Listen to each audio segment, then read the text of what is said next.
Le teint, on va le travailler avec Dream Satin Fluide, associé à un petit correcteur de teint pour les petites imperfections comme les petites cernes qu'on peut avoir. Donc je vais utiliser Dream Satin Fluide.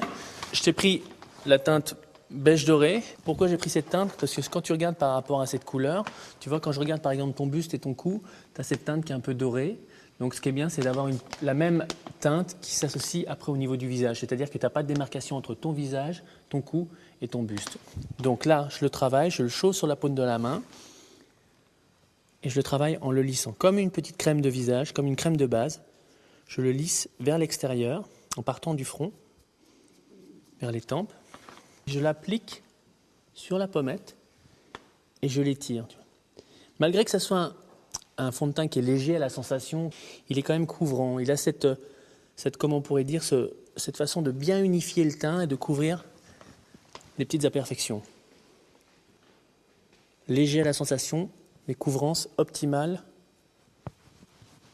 pour apercevoir aucune irrégularité à la fin de la pose de ce fond de teint. Voilà, tu vois, quand tu tournes à droite et à gauche, tu vois, tu n'as aucune démarcation et vraiment ton teint est vraiment unifié sur tout l'ovale du visage. Donc là, on a vraiment fait déjà la première étape du teint qui est cette étape où on remet tout à plat, comme une feuille blanche, sans aucune imperfection. Même s'il en reste quelques-unes comme les petits boutons ou les cernes, voilà, ça unifie quand même totalement. Et ces petites imperfections, on va les retravailler après avec le correcteur qui est plus couvrant encore. Le correcteur, tu vois, c'est toujours important de garder aussi la matière que tu as eu du fond de teint sur la paume de la main. Je trouve que ce qui est intéressant, c'est aussi, des fois, de mélanger les deux pour arriver à une demi-texture. Tu peux arriver à une texture plus couvrante avec le correcteur, mais par exemple, là, l'aile du nez, qui est un peu moins marquée, par exemple, qu'une petite cerne, tu peux travailler en le mélangeant avec le fond de teint, et tu travailles intérieur-extérieur, et tu remontes pour la petite veine au coin du nez, pour vraiment, vraiment diminuer au maximum toutes les petites ombres que tu peux avoir près du regard. Et tu peux appliquer une touche de poudre compacte. Donc, même application. Tu sais, aujourd'hui, les gens courent partout, on court tout le temps après la montre, donc c'est toujours bien d'avoir cette option de poudrer un peu ton visage pour éviter ces petites brillances disgracieuses qui peuvent se produire tout au long de la journée, quand tu transpires un petit peu ou quand tu as des effets de chaud et de froid. Donc là, tu as vraiment fait le travail du teint.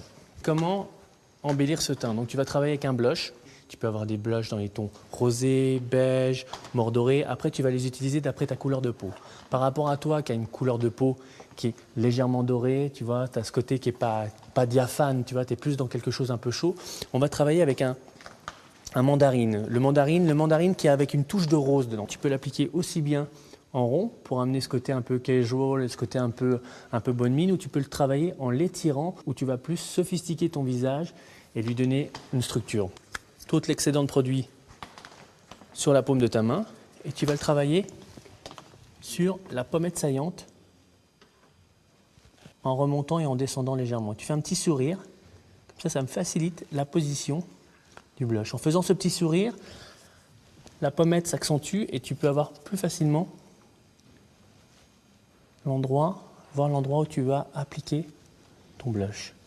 Tu remontes légèrement là, comme si le blush rebondissait sur certaines parties du corps pour unifier le tout, que ça ne soit pas deux ronds sur les pommettes.